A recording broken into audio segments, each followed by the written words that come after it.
skupa najsrdačnije pozdravljam, pogotovo naše drage goste koji su došli promovirati ples i pjesmu svojih krajeva.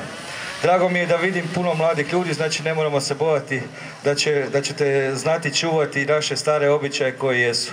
Evo, pošto nismo došli tu govoriti, nek smo došli pjevati i plesati, ovim riječima ja otvaram ovu smotru folklora.